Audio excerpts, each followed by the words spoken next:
Howdy, howdy, and welcome back to the 10 of you that will watch this. But I would like to make this video about the assassination of Charlie Kirk last week in Utah. The killing of a political leader is never just the silencing of one voice, it is the shattering of a principle. Because once a society accepts violence as a solution to political disagreement, the door is open to chaos that can never be shut.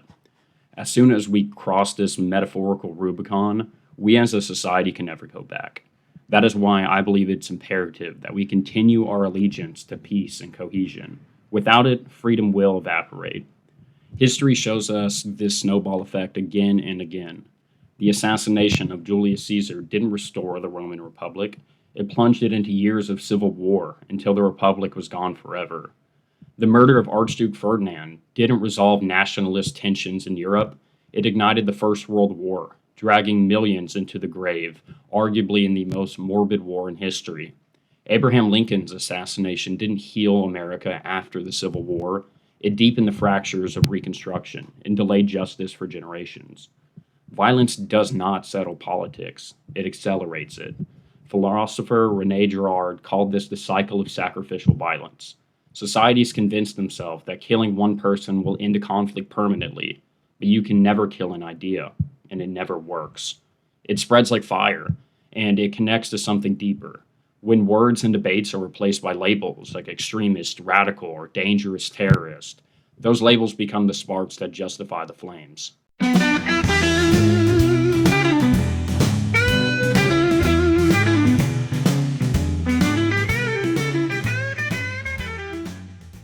Why does it feel like everyone in politics today is called an extremist? Scroll Twitter, turn on the news, flip open a paper, and you'll see the same words over and over again. Far right, far left, radical, dangerous.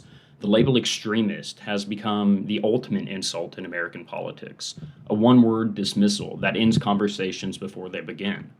And the bizarre part is that the majority of people who are labeled an extremist are generally an embodiment of the middle camp. I think that this is most evident in the assassination of Charlie Kirk.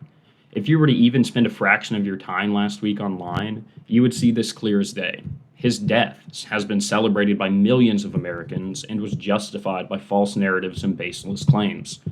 Look, I don't agree with Charlie on a decent amount of his policies, but to see him called a Nazi and a fascist constantly for the last 5 years has really put things into perspective. This man was a complete middle-of-the-road American. He had no extreme political views and made it his goal to create and foster an environment where discourse would flourish, something that I perceive to be alienated by the modern left. This is highlighted by their constant refusal to attack policy and engage in debate as its Turning Point USA events, constantly resorting to ad hominem attacks. The sad part is that it worked. For a decent percentage of the country, they genuinely believed that Charlie was evil, despicable as a person, and it was necessary to eliminate him. They would demonize him for sharing a different political view and celebrate his death, not because he was a true fascist or a Nazi, but because they didn't agree with him. That's why I believe in making this video. Even if it reaches 10 people, it's so important. With that being said, let's continue. These labels don't equate to the truth. Plato's allegory of the cave warned us about mistaking shadows for reality. Today, our cave walls are glowing rectangles, phones, TVs, tablets, where political opponents are cast in distorted shadows and demons. Here is the danger. When everyone is branded an extremist, nuance doesn't just fade, it completely disappears. What remains isn't democracy, it's marketing. Politics becomes a battlefield of labels, and those labels convince us that our neighbors aren't fellow citizens, but enemies. This tactic isn't new. Power has always branded challengers as dangerous. Martin Luther King Jr., who preached nonviolence, was branded by the FBI as the most dangerous man in America. Socrates, the father of Western philosophy, was executed by Athens for corrupting the youth. Galileo was silenced as a heretic for daring to say the earth revolved around the sun. Nelson Mandela was once labeled as a terrorist by Western governments. Decades later, he became the symbol of peace and reconciliation. The lesson is clear. Yesterday's extremists often become tomorrow's heroes. As Hannah Ardette wrote, The ideal subject of totalitarian rule is not the convinced Nazi or the convinced communist, but for the people whom the distinction between fact and fiction no longer exists. And when labels blur facts into fiction, the ground is laid for manipulation. So, why do words like extremist stick so easily, even when they're not true? Psychologists call it the in group versus out group bias. The moment someone is branded as a radical or as dangerous, they stop being seen as an individual. They become a symbol of a threat. Confucius warned the beginning of wisdom is to call things by their proper name. But in politics, names are rarely about accuracy, they're about power. Take the word terrorist in the 1980s. Afghanistan Mujahideen were called freedom fighters when fighting the Soviets. A decade later, many of the same groups were labeled as terrorists when they turned against the West. The label didn't describe reality, it reshaped it depending on who was in power. Today, the extremist label is thrown around more than ever, and it's reckless. A politician argues for stronger border security, branded as far right. An activist pushes for universal healthcare or a reformation of our healthcare system, branded as a radical socialist. Neither position is fringe, but both are framed as dangerous. Nietzsche once warned us whoever fights monsters should see to it that in the process he does not become the monster himself. In trying to fight extremism, our culture has become extreme itself. And here's the danger. When ordinary people are labeled radicals, some eventually will think, if I'm going to be treated as one, I might as well become one. By blurring the line between disagreement and extremism, we don't stop radicalization, we encourage it. Here's the thing about extremism. What is radical today is often mainstream tomorrow. History is secular as well. History is filled with these radical ideas that have become normal. Women's right to vote, interracial marriage, even Medicare. All were branded as extremist in their time. Mahatma Gandhi described it best. First they'll ignore you, then they'll laugh at you, then they fight you, then you win. What's called radical today is often just ahead of its time. So when we hear someone branded as an extremist today, we should ask, is it truly radical or simply early?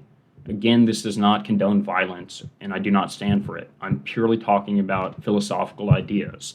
And in Charlie Kirk's case, I'm referring to the idea of returning to a more traditional conservative society. Here's the real danger. When everyone is an extremist, real extremists win.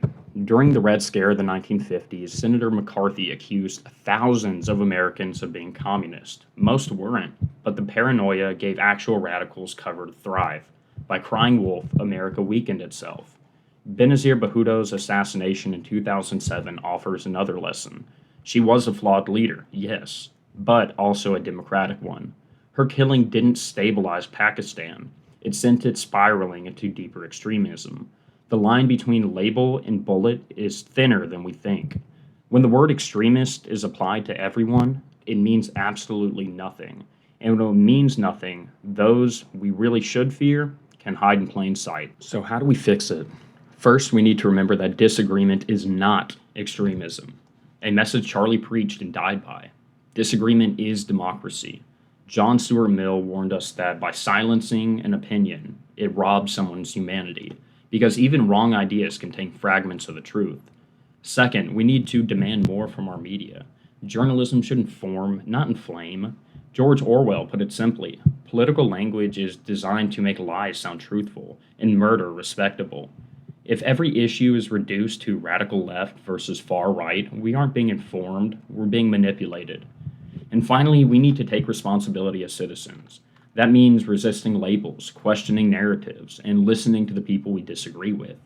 Because the alternative is a society where everyone is an extremist and nobody is heard, which is far more dangerous than disagreement itself.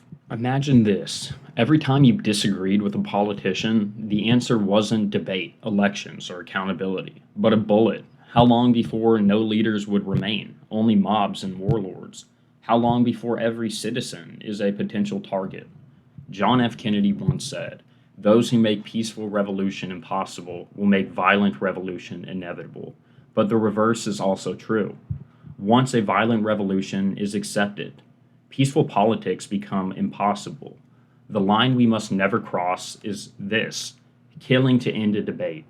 Because when we abandon dialogue for violence, society itself dies. And all that's left is fear, hate, and the certainty that more blood will follow. Thank you for listening to this, the 10 of you that do. Share this message. I'm going to be dropping every week, but I really, really believe this stuff, and I believe it's important to get it out there. So thank you for your time, and God bless.